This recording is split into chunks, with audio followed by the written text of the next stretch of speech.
Hello दोस्तों, welcome back. जैसे कि हमने अपने लास्ट लेक्चर में पढ़ा था अबाउट द एंजाइम्स और हमने साथ में पढ़ा था स्पूलिंग प्रोसेस के बारे में। आज हम पढ़ेंगे ऐसी और कौन सी एंजाइम्स हैं जो पार्टिसिपेट करती हैं in the recombinant DNA technology, जो जरूरी हैं। तो सबसे पहले बात करते हैं हम एंजाइम्स के बारे में। We have some nucleases enzyme, नाम से पता चल रहा है न्यूक्लियस, तो दैट मीन्स यहाँ पे बात की जा रही है डीएनए या आरएनए को कट करने की एंजाइम्स की। मतलब वो enzymes that cutted the DNA और RNA segment, DNA और RNA segment। तो उसके लिए हमने दो एंजाइम्स पहले पढ़ा था, आरएनएज के बारे में पढ़ा था और डीएनएज के बारे में पढ़ा था। लेकिन यहाँ पर हम, जैसे मैंने लास्ट में बोला था कि एंजाइम्स की स्पेसिफिकेशन है कुछ, या कोई भी एंजाइम चल जाएगी हमें क्या करने के लिए, अपने डीएनए सेगमेंट को कट करने के लिए। तो सबसे पहले एंजाइम की अगर मैं बात करूं, वी हैव एक्सोन्यूक्लियेसिस एंजाइम। जैसे इसका नाम है एक्सो, एक्सो का मतलब क्या होता है? आउटसाइड। इसका मतलब ये वो एंजाइम्स हैं जो किसी भी, अगर ये हमारी सेगमेंट है 5' to 3', हमें मालूम है कि कोई भी डीएनए सेगमेंट है वो एंटीपैरलर होता है और कॉम्प्लीमेंट्री होता है। दैट मींस दो स्ट्रैंड होते हैं वहां पर, तो strand they are always run in antiparallel direction. That means 5' से 3' के एंड पे रन करेंगे। तो एक्सोन्यूक्लियस एंजाइम हमारे पास वो एंजाइम्स आ जाती हैं जो कैसा फंक्शन करती हैं? आउटसाइडली। दैट मीन्स अगर ये कट करेंगी डीएनए स्ट्रैंड को, तो ये कट कहां से करेंगी? टर्मिनल पॉइंट से, आइदरली 5' से और कहां से? 3' से। बट अगर ये यहां और यहां से कट कर रही है, मतलब किसी स्ट्रैंड में अगर बात करें सिर्फ 5' से कट करेगी, तो दैट मीन्स अगर यहाँ पे स्ट्रैंड बनेगा तो वो कुछ ऐसा बन जाएगा। अगर 3' से एंड करेगी, 3' से कट करेगी, तो इसका मतलब ये स्ट्रैंड ऐसा बन जाएगा। क्लियर? लेकिन मुझे लगता है यहाँ पर हम बात करें तो हम लोगों को कुछ स्पेसिफिक जो है सेगमेंट चाहिए, ताकि जहां पे हमारा जरूरी तो नहीं, हमारा जीन ऑफ इंटरेस्ट जो है वो कहां पे प्रेजेंट होगा? At the terminal side. इसका मतलब कुछ और एंजाइम्स की खोज करनी पड़ेगी जो हमारी स्पेसिफिक लोकेशंस की तरफ जो है कट करे। तो ये एक आगे हमारे पास कौन सी एंजाइम? एक्सोन्यूक्लियस एंजाइम, जहां जो कहां कट करती है? एट द टर्मिनल एंड्स की तरफ कट करती है। दूसरी तरफ अगर हम बात करते हैं, we have the endonuclease enzyme. तो न्यूक्लियस एंजाइम में मैंने सबसे पहली बात कही कि न्यूक्लियस एंजाइम दो टाइप की होती हैं, एक को हम बोलेंगे एक्सोन्यूक्लियस और एक एंजाइम्स को हम बोलेंगे क्या? एंडोन्यूक्लियस। एक्सोन्यूक्लियस एंजाइम्स वो एंजाइम्स आ गई जो कहां पे कट करती है? At the terminal parts. अब नाम से दूसरी बात करें, एंडोन्यूक्लियस, एंडो का मतलब क्या हुआ? इनसाइड। तो एंडोन्यूक्लियस एंजाइम्स वो एंजाइम्स आ रही हैं हमारे पास जो कहां से कट कर रही हैं सेगमेंट को? इनर साइड से। लेकिन या तो हमारे पास ये कैसी हो सकती है? कुछ स्पेसिफिक हो सकती है। एक टाइप आ जाती है हमारे पास राइबोन्यूक्लियसिस, जो कि इनसाइड से कहीं पे भी कट कर देगी, और दूसरी हमारे पास आती है रेस्ट्रिक्शन एंडोन्यूक्लियस। याद कर सकते हैं हम इसको आरी। ठीक है, तो क्या बोला मैंने? एंडोन्यूक्लियस एंजाइम जो है हमारी दो टाइप की हैं, या तो राइबोन्यूक्लियस होंगी, दैट मींस जो जस्ट कहां पे कहीं पर भी सेगमेंट है उसको कहीं पर भी इंटरनली कहीं पर भी वो कट कर सकती है। बट जो हमारे फायदे की एंजाइम है यहाँ पर, वो कौन सी एंजाइम है? रेस्ट्रिक्शन एंडोन्यूक्लियस, जहां पर हमने उसको क्या कर दिया? लोकलाइज्ड कर दिया। हम चाहते हैं कि यहां पर कोई बेस पेयर है, हम चाहते हैं कि ये यहां से सेगमेंट को क्या करके दे? हमें कट करके दे। तो इसका मतलब ये क्या होनी चाहिए? स्पेसिफिक। तो रेस्ट्रिक्शन एंडोन्यूक्लियसेस जो हैं वो कैसी होती हैं हमारे पास? They are the specific enzymes. और ये कहां पे कट करेंगी? इसका मतलब ये कैसी है? साथ ही साथ लोकलाइज्ड, मतलब किसी स्पेसिफिक एंड पे जाकर ही कट करेंगी। और हमारे लिए यहाँ पर जो सबसे बेहतरीन एंजाइम हमें दिख रही है वो कौन सी है? रेस्ट्रिक्शन एंडोन्यूक्लियस, क्योंकि वो ही हमें हमारे डिजायर्ड जीन तक पहुंचा सकती है। अब उसके बाद हम इसमें डिटेल में पढ़ेंगे रेस्ट्रिक्शन एंडोन्यूक्लियसिस क्या है, रेस्ट्रिक्शन एंडोन्यूक्लियसिस में कौन कौन सी एंजाइम्स किस किस तरीके से कट करती हैं, और पहली रिस्ट्रिक्शन एंडोन्यूक्लियोसिस एंजाइम कौन सी थी आइसोलेट की, वो हम फर्दर दोबारा पढ़ेंगे, लेकिन उससे पहले हम और कुछ एंजाइम्स के बारे में जानेंगे। तो यहां तक आपको क्लियर हो गया होगा कि यहाँ पे हमारे पास जो यहाँ रिकॉम्बिनेंट टेक्नोलॉजी में जो एंजाइम हमारी इस्तेमाल की है वो कौन सी है, आरी। देखो आरी मतलब जो काटती है, वैसे ही यहाँ पे याद रखना है, तो इसलिए हम इसको क्या बोल सकते हैं साथ ही साथ, these are called as the molecular scissors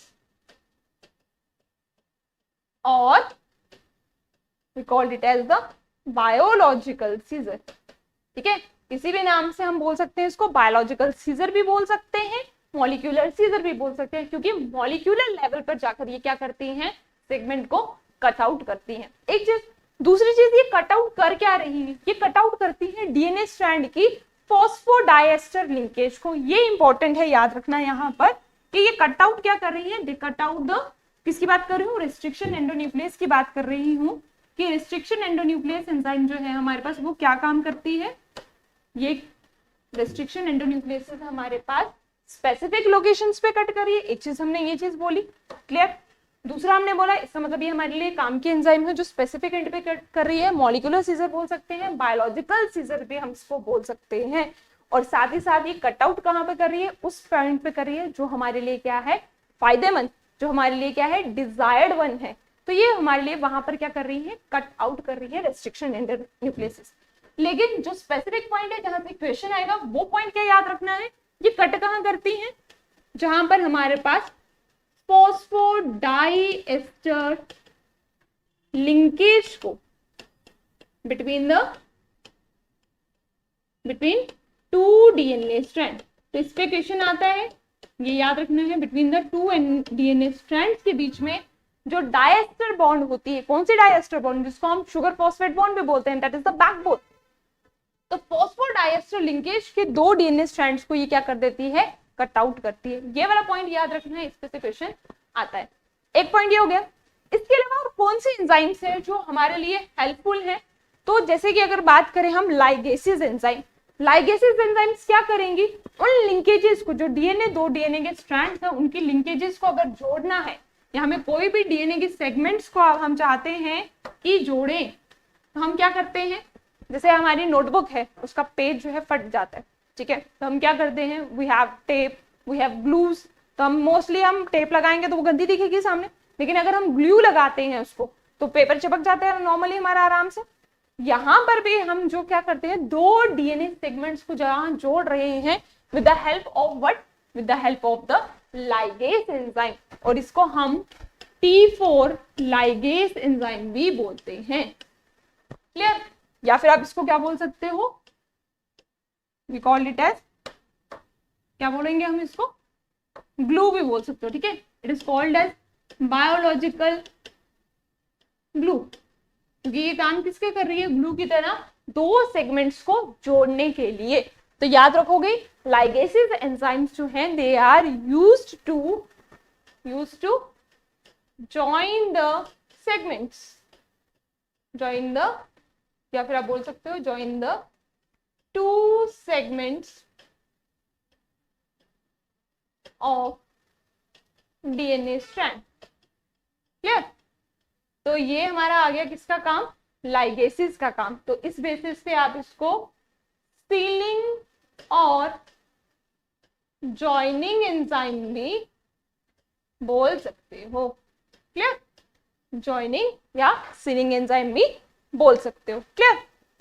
next है हमारे पास जो enzyme, that is the reverse transcriptase enzyme.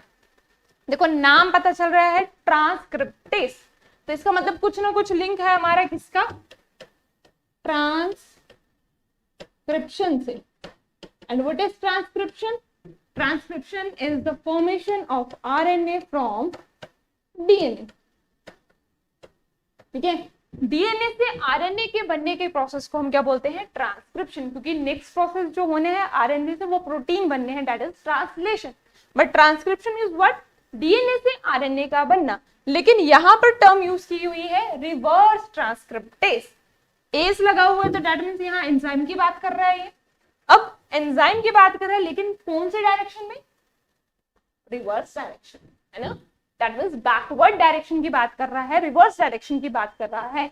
तो इसका मतलब यहाँ पे जो फॉर्मेशन होने वाली है वो कहाँ से कहाँ होने वाली है, आरएनए से डीएनए की तरफ। तो हम बोलेंगे क्या, आरएनए से डीएनए का बनना, आरएनए से डीएनए का बनना और फिर डीएनए से आरएनए का बनना। ठीक है, तो यहां पर ये क्या हुई, रिवर्स ट्रांसक्रिप्शन। ऊपर वाली ट्रांसक्रिप्शन है, नीचे वाली कैसी है, रिवर्स ट्रांसक्रिप्शन। और एंजाइम जो यूज हो रही है यहां पर, that enzyme is called as reverse, कौन सी, ये ऊपर जो लिखी है रिवर्स ट्रांसक्रिप्टेस एंजाइम जो है वो यहाँ पे यूटिलाइज होगी। अब क्यों स्पेसिफिक है कि रिवर्स ट्रांसक्रिप्टेस ही, अगर हम बात कर रहे हैं रेट्रोवायरसेस की, ठीक है, बेसिकली ये एंजाइम हमें मिलेगी कहां पर, रेट्रोवायरसेस में। और रेट्रोवायरसेस का एक फंक्शन है कि उनके पास ही एंजाइम होती है, कौन सी, रिवर्स ट्रांसक्रिप्टेस। तो वो क्या करते हैं, दोबारा से आरएनए का क्या बना देते हैं, डीएनए, ताकि जो है वो अपने जेनेटिक मटेरियल को कॉपी कर दे, सेम एग्जैक्टली क्या कर दे, जिस होस्ट में डाला हुआ है वहां से अपनी मल्टीप्लीकेशन करते। तो ये प्लस पॉइंट है उनके लिए। ये रिवर्स ट्रांसक्रिप्टेशन में सिर्फ किस में मिलेगी, इन रेट्रोवायरसेस। क्लियर। नेक्स्ट बात करते हैं हम इसी के साथ alkaline phosphatase. Alkaline phosphatase enzyme जो है, it is used to remove the it is remove the phosphate group, ठीक है, 3' एंड पर। और this is the addition of phosphate group, कहां पर, लेकिन 5' एंड पर। तो अगर हम चाहते हैं कि जो हमारा डीएनए सेगमेंट है, अगर हम चाहते हैं उसमें से फॉस्फेट निकालना, फॉस्फेट निकालना क्यों है, सिंपल सी बात है, ये हमारा सर्कुलर डीएनए है, हम चाहते हैं इस सर्कुलर डीएनए को हम लीनियर कर दें। हमें मालूम है इनके बीच में फॉस्फोडाइएस्टर लिंकेज होती है, अगर वो फॉस्फोडाइएस्टर लिंकेज साथ में हमेशा रहेगी तो दोबारा से एबिलिटी है कि वापस से क्या हो जाएंगे, ज्वाइन हो जाएंगे। लेकिन अगर हम इस चीज को क्या कर रहे हैं, लीनियर कर रहे हैं और उसका फॉस्फेट ग्रुप को हम क्या करवा रहे हैं, रिमूव करवा रहे हैं, तो हमारा जो सेगमेंट है वो कैसा रहेगा, लीनियर। तो हमारे पास एल्कलाइन फॉस्फेटेस एंजाइम जो है वो यूटिलाइज की जाती है, किसके लिए, ताकि फॉस्फेट ग्रुप को हम वहां से क्या कर सके, रिमूव कर सके। लेकिन कौन से डैश एंड पे, 3' एंड पे। और on the other hand polynucleotide kinase, kinase जो है वो एक्टिविटी को इनहांस करती है, तो ये किसके लिए यूज की जाती है, for the addition of phosphate group. अगर हमें रिमूव करवाना है, सर्कुलर से लीनियर बनाना है, तो हम वहां पर फॉस्फेट ग्रुप को निकाल देंगे। लेकिन अगर हमें उसमें ऐड करवाना है, एडिशन करवानी है, तो हम क्या करेंगे, काइनेस एंजाइम को यूज करेंगे और हम उसमें क्या कर सकते हैं, दोबारा ऐड करवा सकते हैं, लेकिन कहां पर, 5' एंड पे। क्लियर। नेक्स्ट बात करते हैं, हमारे पास टर्मिनल डीऑक्सी न्यूक्लियोटाइडल ट्रांसफरेज एंजाइम है। तो दैट मींस ये एंजाइम जो है वो हेल्प करती है न्यूक्लियोटाइड्स को ऐड करने के लिए। अगर मोर देन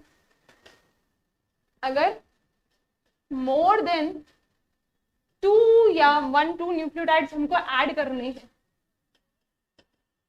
ठीक है, 3' एंड पर, तो वहां पर हम यूज करते हैं क्या, ट्रांसफरेज एंजाइम। ठीक है। And last one is the topoisomerase enzyme. Topoisomerase enzyme हम यूज करते हैं कहां पर, अनवाइंडिंग के लिए।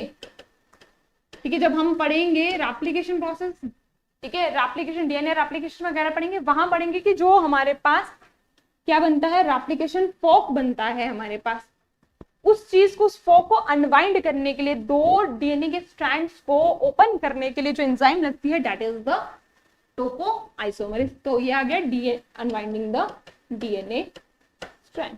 उसके लिए जो एंजाइम यूज हो रही है, that enzyme is topoisomerase enzyme. Clear है। तो यहां तक हमने इन एंजाइम्स की बात की, ये हमारे पास आ गई। Last enzyme topoisomerase enzyme is a important enzyme, और ये सारी की सारी मॉडिफिकेशन है, डीएनए मॉडिफिकेशन एंजाइम्स जो हम यूटिलाइज कर रहे हैं। तो इसमें हम आगे पढ़ेंगे डीएनए पॉलीमरेज एंजाइम्स, जब हम रेप्लिकेशन का प्रोसेस पढ़ेंगे, ट्रांसक्रिप्शन का प्रोसेस पढ़ेंगे, तो हम और भी एंजाइम्स के बारे में पढ़ेंगे, जैसे DNA polymerase first, second, third. ठीक है, और वो किस तरीके से काम करते हैं। लेकिन यहाँ पर अभी तक हमें याद रखना है टोपोआइसोमरेज एंजाइम जो है वो किसके लिए यूटिलाइज की जाती है, ताकि दोनों स्ट्रैंड्स को हम क्या कर सके, अलग कर सके, ओपन कर सके, वो रेप्लिकेशन फॉर्क बनाकर रख सके। तो यहाँ तक हमारे पास इंपॉर्टेंट एंजाइम्स आ गई कि कौन कौन सी एंजाइम्स जो है हम यहाँ टेक्नोलॉजीज में यूज करेंगे। नेक्स्ट वीडियो में हम जानेंगे कि रेस्ट्रिक्शन एंडोन्यूक्लियसेस जो हैं वो स्पेसिफिक कौन कौन सी हैं, और रेस्ट्रिक्शन एंडोन्यूक्लियसेस काम किस सीक्वेंस में करती हैं, क्या होते हैं ब्लंट एंड्स, क्या होते हैं स्टिकी एंड्स, ओवरलैपिंग स्ट्रक्चर किस तरीके से फ्रेम होते हैं, तो और एक्चुअली में ये फ्रेगमेंट्स किस तरीके से आपस में जुड़ती हैं, इस मैकेनिज्म को हम सीखेंगे नेक्स्ट वीडियो में। तब जाकर हमारा कंप्लीट होगा रिकॉम्बिनेंट डीएनए टेक्नोलॉजी पूरा फुली, कि हम किस तरीके से इसको रिकम्बाइन कर पाएंगे। और तब तक के लिए आप वीडियो को देखो, जो भी आपको डाउट जो भी लगता है नीचे कमेंट बॉक्स में लिखो, जो चीज समझ नहीं आती है, क्लियर नहीं है, उसके बारे में बताओ और अपना प्यार देते रहो। Thank you so much, have a nice day.